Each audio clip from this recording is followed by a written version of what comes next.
Let's wait another minute or two and then we'll get started.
Okay, hi everybody. As usual, I'm putting the sources in the chat in case anybody didn't get the email.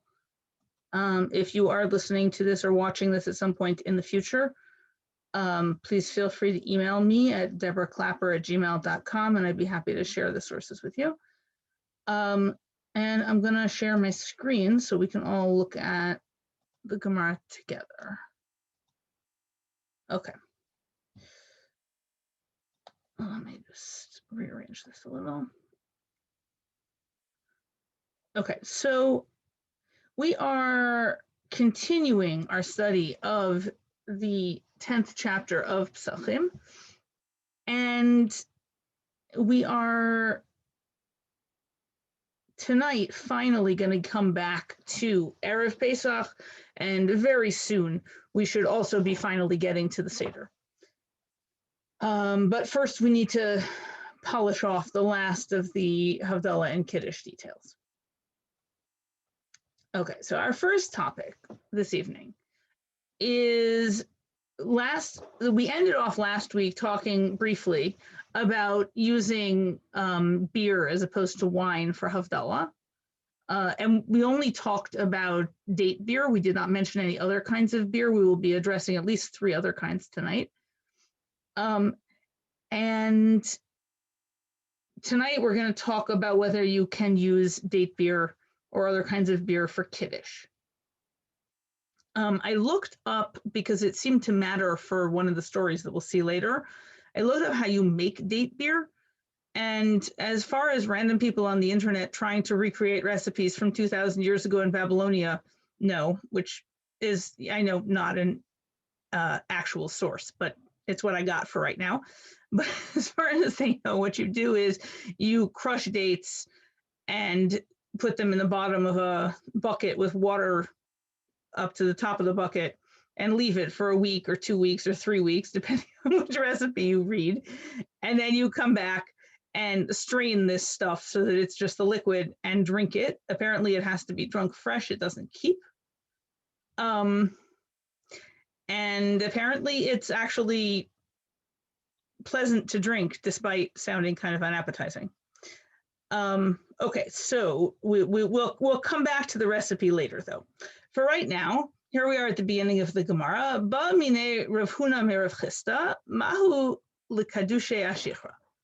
So Rav Huna asked Rav Chisda, can you make Kiddush on beer? Presumably this is date beer. The plain word beer or shichra in the Gemara usually means date beer. That is not necessarily true in other times and other places, but in the Babylonian Talmud, it does seem to be the case. Amar hashda ma uma pirzuma v'teine v'asane debai mine me Rav mi Rabbi Chia mi Rabbi v'lo pasha le shecher mi baya. So Rav Chisda answered Rav Huna back, and he said, let's see, come on.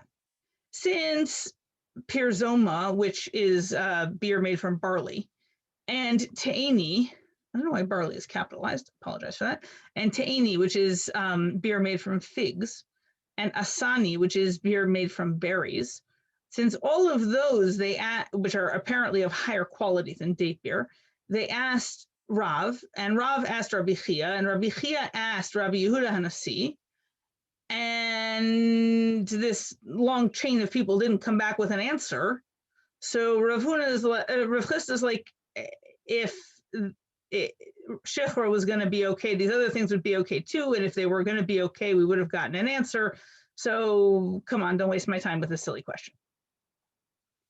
Okay, so the students listening to this. In other words, that you can't make it on date beer if they didn't. It's an inference from silence, and we're not done. But that is what he seems to be saying as of right now. Okay. Okay, so the student listening, it made an inference. Savor mina, kadoshehu delo mekadshinan ilave, aval avdole mavdolinan. And they thought to themselves, well, he said that you can't make Kiddush, but that must mean you can make Havdalah.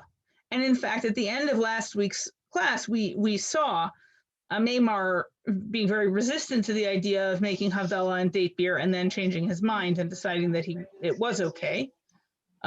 So we know that there's at least one position that ends up believing that that's acceptable. But they can't infer just from this anything about Havdalah because they didn't ask about Havdalah. They asked about Kiddush. Well, okay, that's true. We're making a lot of arguments from silence here in some very questionable ways, but we're going to get to actually teaching things people actually said in a moment. So hopefully that'll replace the arguments from silence. So Amar lahu Rav Chisda. Rav Chisda said back to him, Hachi Amar Rav, Kishem she'ein mekadshin alav kein ein mavdilin alav. So Rav Chisda says to the students, guys, you can't make that inference, presumably for exactly the reason Mindy said, which is to say that there's no reason to believe that I said anything about Havdalah when I didn't mention it. And Rav said, you can't, just like you can't make Kiddush on it, unclear what it is, but whatever it is, likewise you can't make Havdalah on it. Possible that means to say that anything you can't make Kiddush on, you also can't make Havdalah on, or it's possible it's talking about something in particular. But the one thing it really can't at this moment be talking about is date beer, because we just said that Rav didn't express an opinion about date beer. At least not yet. We'll change that, but he hasn't yet. Itamar Nami. So then we have another statement on the subject. Amar Rav Tachlifa bar Avimi Amar Shmuel. Rav Tachlifa bar Avimi is quoted Shmuel as saying, "Kishem she'ein mekadshin alav kach ein mavdin alav." Just like you don't make Kiddush on it, likewise you don't make Havdalah on it. This we really don't know what the it is, because we don't have any context for these people at all. Could be that it's date beer, could be that it's in general anything you can't make Kiddush on, you also can't make Havdalah on. But remember that the chain of people that we claimed never responded about the date beer ended with Rabbi Yehuda Hanassi. He was the person everyone was sending the question to, and he supposedly didn't answer it. But we have a story about Rebbe as follows. Levi Shadar Rebbe Shichra Bar Sleisar Megane. Levi, who is a contemporary of Rav and Shmuel, who are a generation or so later than Rabbi Yehuda Hanassi. So they're alive at the same time, but they're the youngins at that time. Levi sent Rabbi Yehuda Hanassi 13 soaking date beer, which seems, as far as best I can tell from reading recipes and from reading Rashi on this Gemara, it means that you take this liquid from making date beer and use it as the water in your next date beer. And you do that 13 times until this same bucket of water has been exposed to 13 different sets of dates. And apparently this was supposed to be very high quality or at least very alcoholic.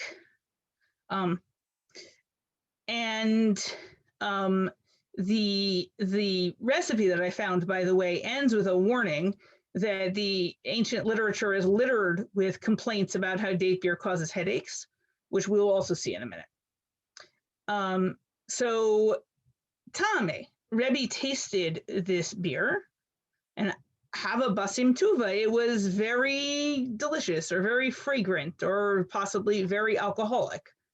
Basim, as you know, or as you may know, is means fragrant, like bisamim, but it's also a euphemism for meaning alcoholic, as in the Gemara that people like to quote about Purim, chayiv inishli besume bepuria, right? It's the mitzvah for a person to become fragrant on Purim, and there it's certainly a euphemism meaning drunkenness. Whether here it means it was very alcoholic or it actually means it was very tasty, I don't know. In any case, Rebbe, having tasted the stuff, said, "Kigon ze ra'ui l'kadesh alav." This stuff is fitting to say kiddush over. V'lomar alav kol shiro v'tishbachot sheba'olam, and to say over it all of the songs and all of the praises in the world. This is like the best stuff I've ever tasted, seems to be what he's saying. Then Belelia Tsare. That night he was in pain. So one Talmud commentator, I think it may have been Steinsaltz, speculating that this was a stomach ache, but given that date beer seems to be associated with headaches, I'm not convinced, but some part of him was in pain. Amar, he said, Miyasran umefayes. This stuff, it both causes suffering and it also causes soothing. Like that's weird. Although actually on a lesser level, pretty much all alcohol seems to fit that description. If we're talking about a hangover kind of reaction. But in any case, he doesn't seem to take back his claim that you could make kiddush on date beer. And this may be replacing our earlier claim that he never responded to the question. Amar Rav Yosef. Rav Yosef said, Edur berabim delo ishti shechra. He said, I swear publicly I am never going to drink date beer. He doesn't explain why not. Possibly because Rebbe sounded like he was in a lot of pain. Possibly because it doesn't serve a religious purpose. Possibly he just didn't like it. I don't know. Amar Rava. Rava said, Eshte me zorion velo eshti shechra. Rava said, I would rather drink the water that we soak flax in than drink date beer. And you should know that the water you soak flax in is kind of the Mishnah and the Gemara's go-to when you're trying to find something that smells so unpleasant that no one would want to be within 100 feet of it. Flax soaking water is their example of that. So it would seem that Rava has a really negative opinion of what date beer is likely to taste like. That he'd rather drink flax water. Ve'amar Rava, and Rava also said, Tehave shkiute shichra, man de mekadesh shichra. Rava said, somebody who makes kiddush on date beer should have to drink date beer. That's like a fitting punishment for you. That will become your normal drink if you insult the mitzvah of kiddush by using it. So it seems like Rav Yosef is not into date beer at all. Rava is not into date beer at all. Rava is also very much not into other people making kiddush on date beer.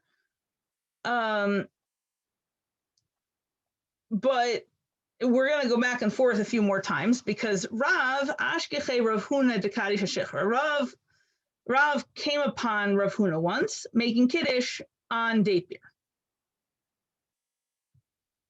Sorry, Rav Huna came upon Rav. Sorry, backwards. Rav Huna came upon Rav making kiddush on date beer, and he said to him, "Share Abba lemikne istere mishichra." He said it would seem that Abba is Rav's actual name. His name is Abba Arichta, the tall father, I guess. It says it would seem that Abba has begun to make coins, and Isar is a small coin from Shechra. So it seems like you're first of all, oh, I see you've gone into the beer business, and second of all, it seems like you're dipping into the merchandise. But one way or the other, he doesn't say, Rav, I can't believe you're making Kiddush on this stuff. He just said, it seems at this point that it's sort of like people who like it can make Kiddush on it, and people who don't like it shouldn't make Kiddush on it, which is not the same thing as you can't. Although it's not a ringing endorsement either. Tanu Rabbanan. So the Gemara brings a text which might be relevant. Ein mekadshin el al hayayin ve'ein mevarchin el al hayayin. So it says we only make Kiddush on wine and we only bless on wine. Now the Gemara initially thinks that means you don't make any kind of blessing at all on other drinks. And it doesn't like that idea. It says, Atu ashichra v'amaya milo mevarchin alayhu shakol niya bidvaro. They say, wait a minute, don't we say the blessing of shakol niya bidvaro when we drink beer or water? So we do bless on beer and water, which are not wine. So Abaye says, now you didn't understand what the Braitus says. He says, Hachikar, this is what it's really saying. You don't say, bring me a blessing cup so I can bless, except for wine, which seems to indicate that we're talking here about Birkat HaMazon. So that it's not that you don't make a blessing on drinking other drinks, is that you don't use other drinks other than wine to help you make the blessing of Birkat HaMazon. And now continuing going back in history, Tanu Rabbanan. Ein mekadshin al hashechar mishum Rabbi Elazar bar Rabbi Shimon amru mekadshin. So now it turns out that what we thought was something of a confusion and maybe a dispute among later figures in the Gemara turns out to have been a very old dispute in a Braita between Tanaim. So here we have, we don't make Kiddush on beer in the name of Rabbi Elazar, son of Rabbi Shimon. I'm sorry, we don't make Kiddush on beer, period. But in the name of Rabbi Elazar, son of Rabbi Shimon, they said we do make Kiddush on beer. So that seems to end the matter. Turns out there's a very old dispute about this, and it was a toss-up then, it's still a toss-up now, and we're not going to resolve the issue. So now we turn our attention to another issue, which is granting that for all of these purposes, for Kiddush and for Havdalah and for Birkat HaMazon, all these things that we've been discussing that you need a cup for, but not so much because you actually wanted to drink a cup of wine or beer, but because you need a cup in order to facilitate the doing of this religious act. How much do you have to drink? Because you might very well not be thirsty, because you're not holding the cup because you want to drink wine. You're holding the cup because you have a mitzvah to do. So how much? So it says matimat yayin kol shehu. Initially, we started with the position that the tasting of wine is any amount. Kol shehu means literally whatever there is, but it's the Gemara's way of saying, or the Mishnah also's way of saying, even the tiniest amount is enough. There isn't a measurement as long as you had some. But Rabbi Yossi Bar Yehuda disagrees. Rabbi Yossi Bar Yehuda says melo lugma, a mouthful. Although I believe sometimes it's translated a cheekful. But either way, it's definitely an amount, unlike kol shehu, which as long as you put some in your mouth, we don't care how little it was. Amar Rav Huna, Amar Rav. Rav Huna said in the name of Rav, V'chein Tani Rav Gidel de min Narsh, or Narash. And Rav Gidel from Narash taught the same thing. Hamikadesh v'ta'am lo lugma yatsa v'im lav lo yatsa.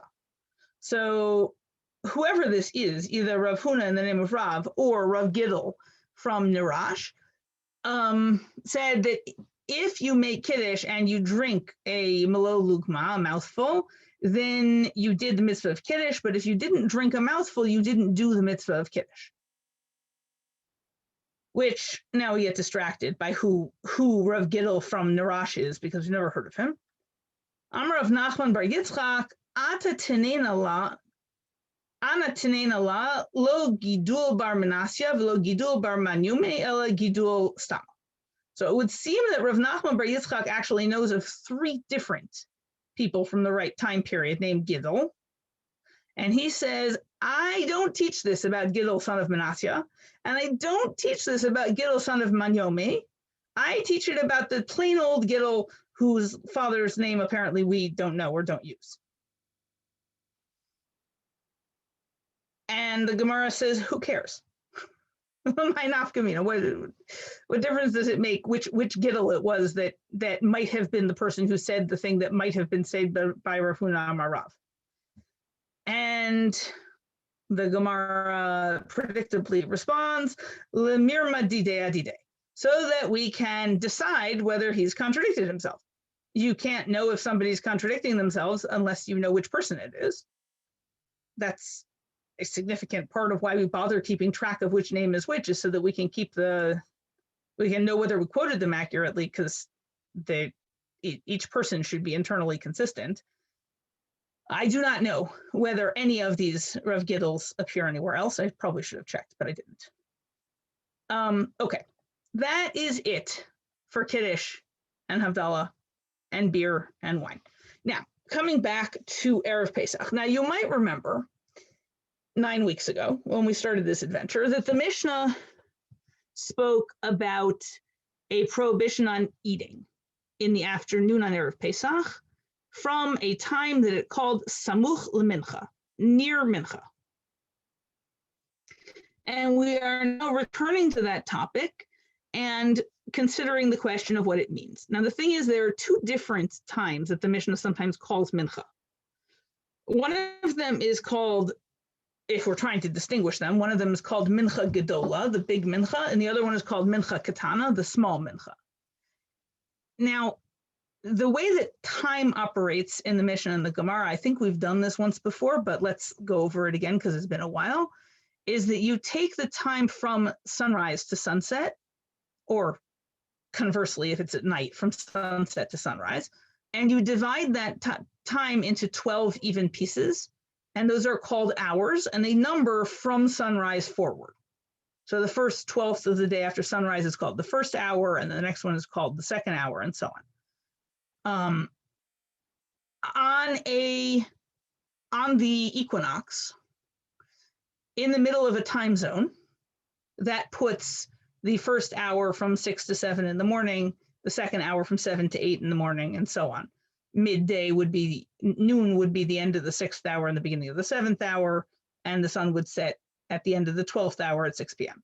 In real life, people spend very little time exactly in the middle of their time zone, and the equinox only happens 2 days a year. So in real life, these times float around quite a bit on our clock.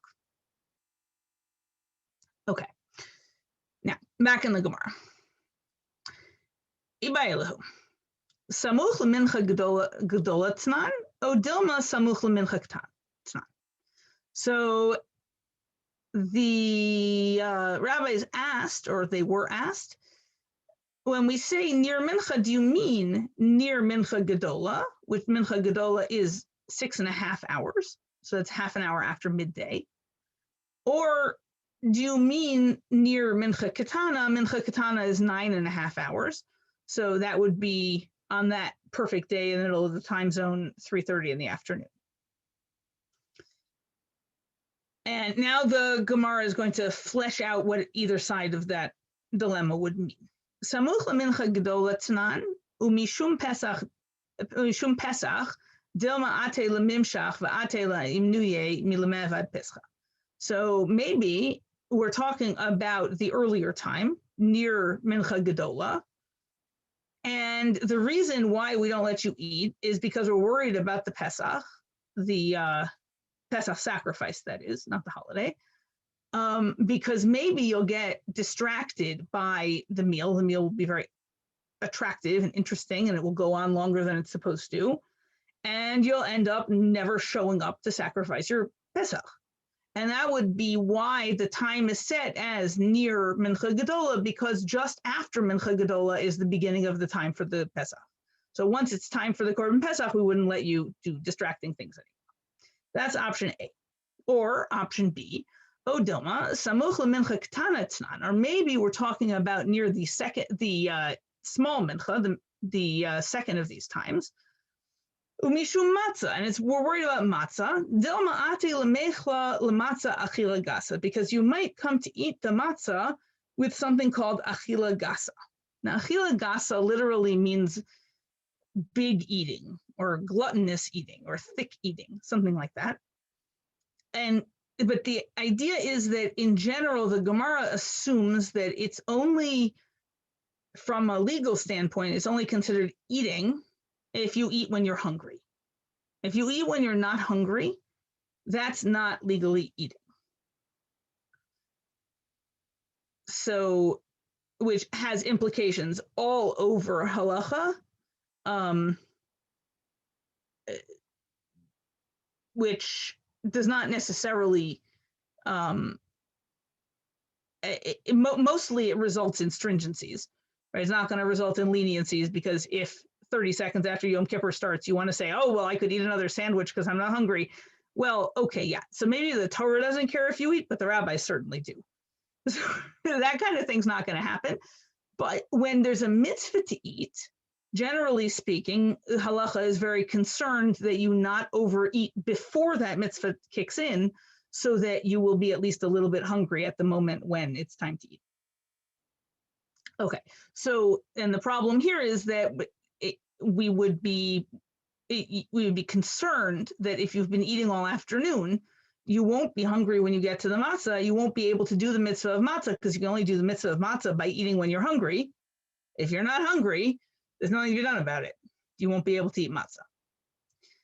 Okay. So those are our two choices.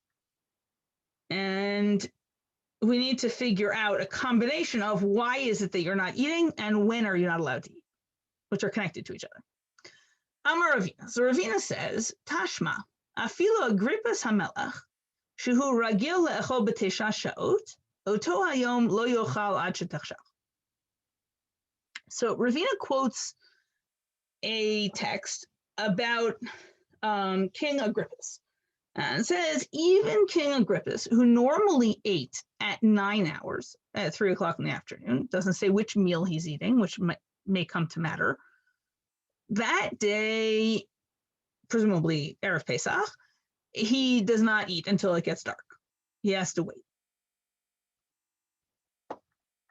Okay, so now the Gemara is going to do some analysis. Iyamart bishlama.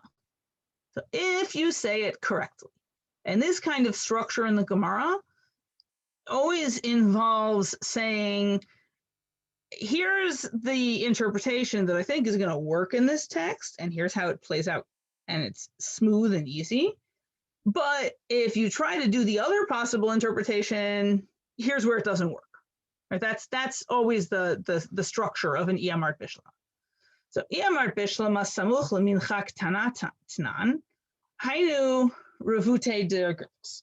So if you say it correctly, and you say that we're talking about near the mincha ketana, then that's why Agrippas is great.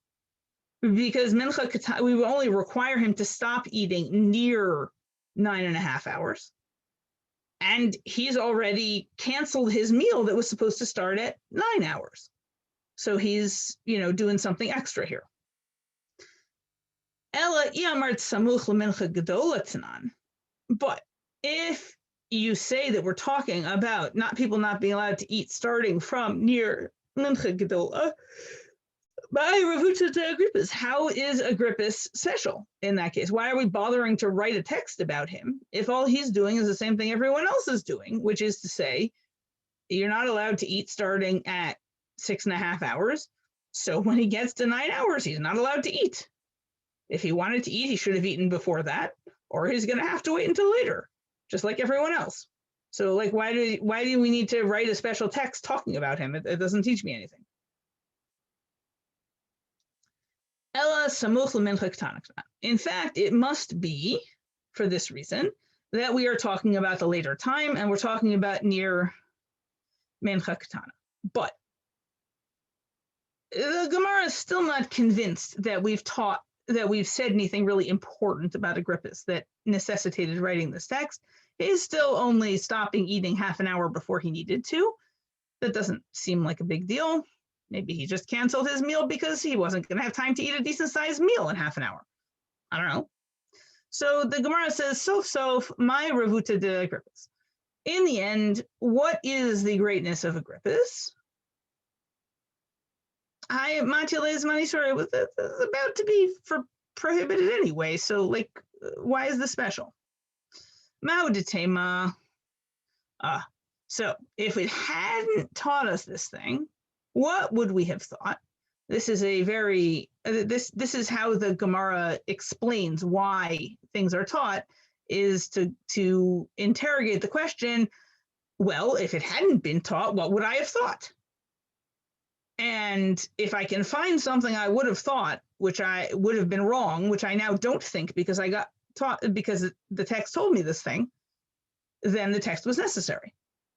So, Mauditema, what would you have said? You would have said, Tesha Shaot la Agrippus ka'arba shaot didandan.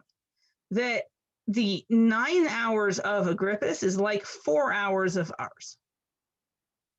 So it seems that what we're saying is that you or I might eat our morning meal at 4 hours and then not eat again until nighttime.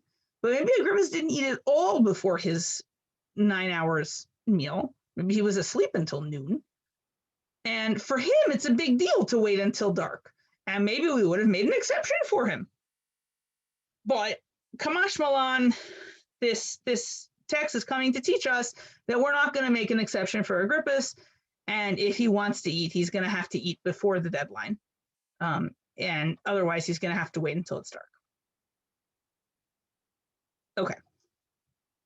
But we've been talking about all this not eating, and I believe I said sometime about 9 weeks ago that the Mishnah is only talking about not having a meal.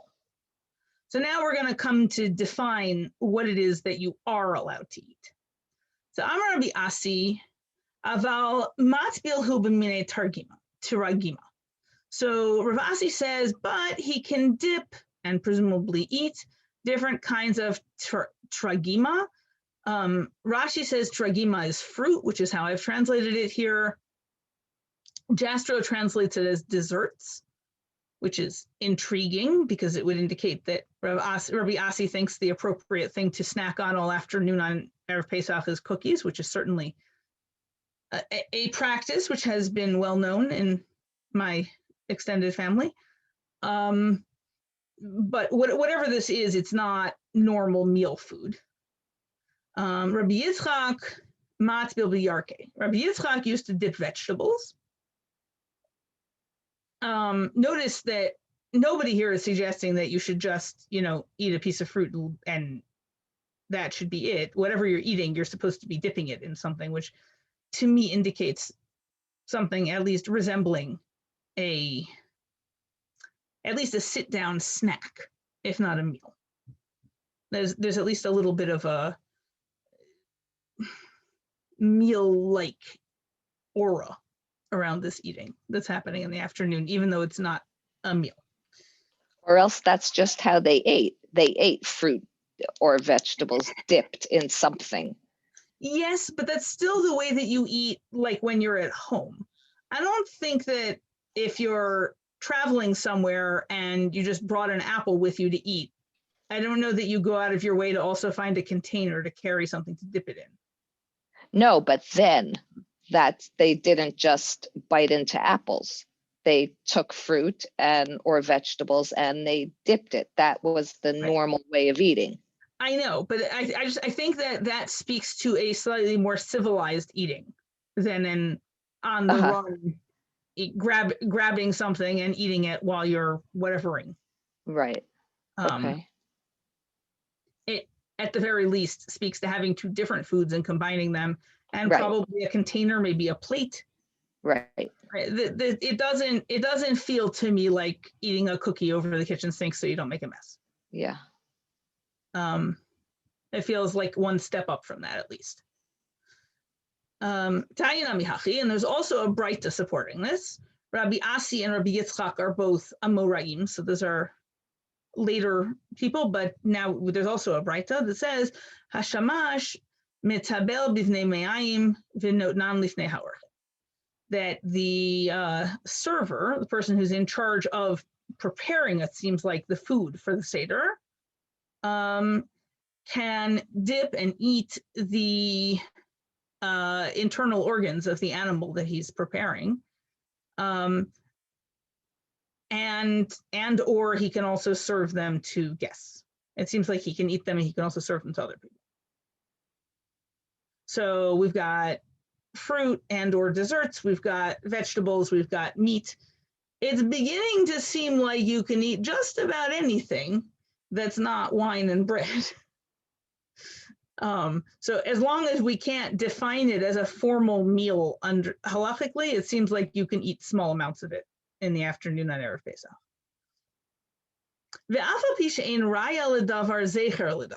And even though there's no proof, they feel like it's at least mentioned in Tanakh. And this pasuk, niru lachem nir ve'al tizru'u el kotzim. Yirmiyahu says, don't plow the ground before planting. Don't plant in the thorns. And so that seems to mean, or following Rashi, this means it's not fair to expect that the people working with the food should be expected to work with food all day and never be allowed to eat. Right? That feels like a pointless exercise, like planting seeds in a place where they can't possibly grow. Preparing food without ever getting to eat food is pointless in the same way. It's hopeless and it's cruel to subject people to that. So if people are going to be preparing food, you have to let them eat. Okay. Rava, on the other hand, have a shate chamra kule malayoma de pischa. Rava used to drink wine all day on Erev Pesach. Presumably, this is in the normal rabbinic fashion, which diluted 5-1 with water. So I don't think he's getting particularly drunk, but apparently he consumed a fair amount of wine beverage. Because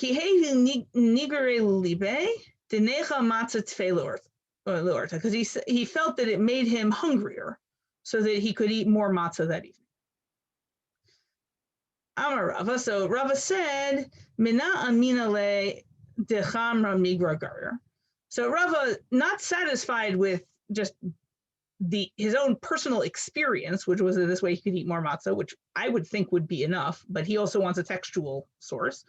He says, how do I know that wine makes you hungrier? Ditnan, bein kosod halalu. This is a Mishnah that we will see in a few weeks. Between the first and second cups, if the person who's making the Seder wants to drink more, they can. But but between the third and the fourth cups, you should not drink extra. And Rava is interpreting this as at the beginning of the Seder, when we want you to be hungry, you should drink as much as you want because it'll just make you hungrier, and then you'll eat your matzah and your maror, and if you were in the time of the Beit HaMikdash, your Korban Pesach, with appetite, and that's good. But after Birkat HaMazon, when we actually don't want you to be hungry anymore, you shouldn't drink too much wine because you might get hungry again. That's how Rava is reading this Mishnah. It's certainly not the only possible interpretation, but that's Rava's reading. V'amar misad sai, this is still Rava talking, and if you thought that it made you full, then Amaisha, why would we allow you to drink as much wine as you want before you start eating dinner? Then when you eat your matzah, it's going to be an achila gasa, and you're not going to get credit for eating because you won't be hungry. Ela shmamina migra garir, and it must be that in fact it does make you hungry. Rav Sheshet, on the other hand, right? So that was Rava who's drinking all day. Rav Sheshet havayativ b'tanita kol mala yom dePesach. Rav Sheshet used to fast all day on Erev Pesach. So it seems like we knew what he did, but nobody ever asked him why. I'm not sure why not, but that's what it seems like is happening here. So now we're trying to figure it out from the outside. So Nema Kasafa Rav Sheshet, maybe Rav Sheshet thought Samuch lemincha gedol atznan umishum pischahu.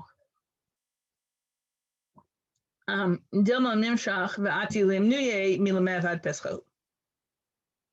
Maybe Rav Sheshet thought that the reason why you're not supposed to eat on Erev Pesach is because it might distract you from bringing the Korban Pesach, in which case it would have been the earlier time because that would correspond to the time when the Pesach can start to be brought. And maybe if you eat, you'll get distracted and you'll never show up to bring your Korban Pesach. And now we need to add a second position that Rav Sheshet would hold, like this Avarla, and Rav Sheshet also thought Ki had Amar of Oshia, Amar Rabbi Eliezer, Machshir Hayabem B'Tera B'Pesach Sheshachato Shacharid Barbasa Lishma. Maybe he also agreed with Rabbi Oshia, who said in the name of Rabbi Eliezer, that a guy named from the Mishnah named Ben B'Tera would permit a Pesach sacrifice that had been killed in the morning of the 14th, as long as it was killed lishmo, it was killed for the purpose of being a korban pesach. In which case, the time, according to Ben B'Tera, of the Pesach sacrifice would start first thing in the morning. And if at the same time as that, you also believe that once the time for the korban pesach has started, you're supposed to not eat, then that would get you around to fasting all day. It wouldn't really get you around to fasting, though, because we've already established that you're allowed to eat. You're just not allowed to have a formal meal. But maybe Rav Sheshet was being particularly strict. But it doesn't matter that much because we're about to reject this whole idea. Oh, sorry, we have to finish articulating it first. Mitzafra zman pischahu, and that would mean that the morning is the time for the Pesach. Because the whole day then would be appropriate for the Pesach. And now he's got a problem though, because the Torah says you're supposed to bring your Pesach sacrifice bein ha'arbayim, which we usually read as in the afternoon, but literally means between the evenings. So normally we say, well, it's an idiom. It means in the afternoon. What do I care that it says between the evenings? It doesn't, idioms don't necessarily, the whole point of idioms is that they don't mean what they say. But now it seems we're prepared to read it literally, and we're going to say that bein ha'arbayim means bein erev de etmol erev de ha'idna, between yesterday evening and tonight's evening. It means, actually, it sounds like you have a whole day to do it, a whole 24-hour period from evening to evening. Now, you can't make that claim consistently about the phrase bein ha'arbayim, because there are entirely too many things in the Torah where it says do it once in the morning and once bein ha'arbayim, that it would be very difficult to claim for all of those things that bein ha'arbayim doesn't mean afternoon or late afternoon or something like that. But apparently they thought they could get away with it once here in a position nobody rules like anyway. In any case, we reject this. Amri, well, nope. Shani Rav Sheshet. Rav Sheshet is just different. The istinis hava, because he is very delicate. We've seen the word istinis before. We saw it describing Rabban Gamliel about 11 or 12 weeks ago, I think. We saw it describe Rabban Gamliel when he didn't keep the rules of mourning quite the same way as it was expected of everybody else. I think he was bathing, because an istinus is somebody whose body is very delicate, and if they follow the usual rules, it will cause them a disproportionate amount of distress. In this case, actually, it seems that Rav Sheshet is unable to enjoy the normal things as opposed to being unable to suffer the normal sufferings. He's the other way around. He's unable to enjoy the normal enjoyments, because the eat tayim b'tzafra midi, his constitution is so delicate that if he eats anything, even in the morning, l'orta lo havim mahani le'michla, he won't be able to eat in the evening. He has almost no appetite. The only way he can be hungry in the evening is by not eating for 24 hours first. And it doesn't sound like he's an especially healthy gentleman. It doesn't sound like a good arrangement, but it doesn't sound totally implausible either. In any case, in the end, we decide that Rav Sheshet's behavior is not halachic behavior. I mean, for him, it's halachic, but it's not something that the rest of us need to learn from unless we have very unusually small appetites. And it doesn't actually relate to how he reads any of the texts at all. It's just that his body operates in a particular way that this is the only way he can cope. Okay, and that is the end of this evening's Gemara. Do people have questions or comments? So we never, as usual, we didn't resolve the issue of timing, samuch lemincha. We actually do seem to have resolved the issue of timing, that it's mincha katana, it's the later one at 9.5 hours. And we decided that based on the interpretation of the Agrippus text. Oh. And then because Agrippus was only special if he was canceling a meal that was happening at a time when it really would have been permitted to eat. And then we kind of edged in the direction of maybe saying Rav Sheshet didn't agree, but we rejected that. So I think in the end we have a consensus that the prohibition on eating starts at 9.5 hours. Although it's not really a prohibition on eating, it's really a prohibition on having a meal. A meal, right. And how do we know that that's the position, the final position taken? Because that's the last one mentioned. So final position taken is a very strong term. Especially for Gemara. This process is not, we're not at the end of the chapter, but even just historically, this process is not over yet. It's only been 1,500 years since the Gemara was closed. We're not done. But in terms of the question of why I see that as a conclusion of the Gemara, that question I can answer. So if we go back up here,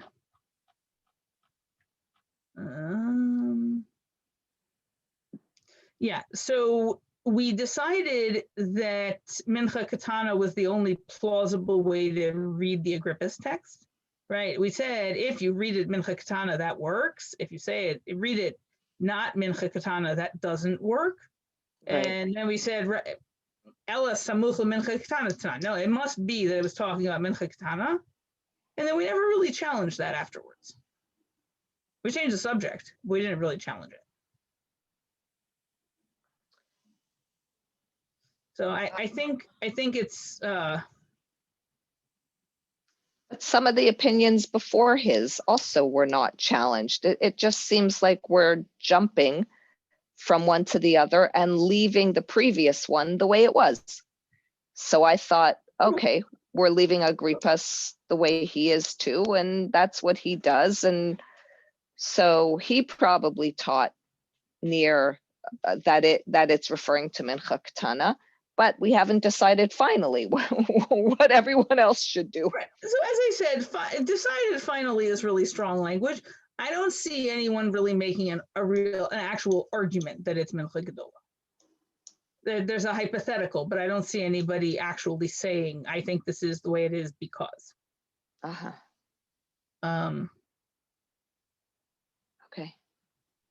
which doesn't mean that you couldn't elsewhere. Although I think I have to go back and check, but I think that the first Gemara that we had after the Mishnah 9 weeks ago, I think that Gemara operated on the assumption that we were talking about Mincha Katana. Or at least I think the Rashi there operated on that assumption. And Rashi keeps talking about, 9.5 hours or just Right. before 9.5 hours. I think that conversation operated under the assumption that we had already come to this conclusion. But I have to go back and check. So sometimes when you learn Gemara and there are tiyuvtas and disagreements, there's a clear conclusion, and it's just on the tip of my tongue, but I don't remember what the phrase is. Like,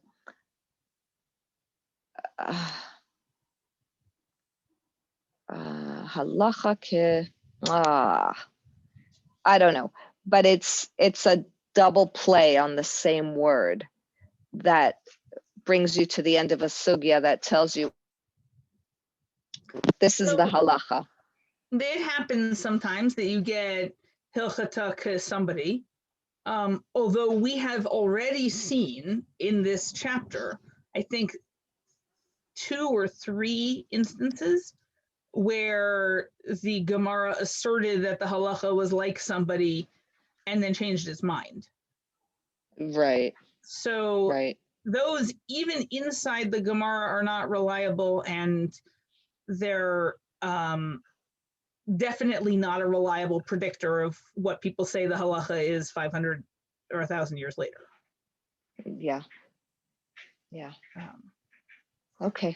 As opposed to conversations that just sort of happen with a background assumption that something is true, those do tend to predict what the halacha is going to be, in my experience. That's interesting.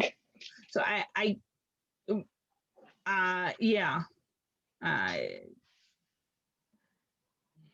although I've been watching my Facebook feed for the last 2 weeks go crazy over people arguing about whether it's okay to eat your Purim Suda right before Shabbat starts and then cover your food with a tablecloth, make Kiddush, and go back to eating. And it really felt like the Gemara that we learned a few weeks ago, like, never ended.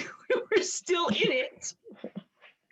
So, did you realize you were starting a whole debate there? So apparently this debate has been going on for hundreds of years, and it just revives itself every 5 or 6 years when Purim falls out on Friday. When that happens, yeah. And apparently there are some very strong positions on both sides. I guess so.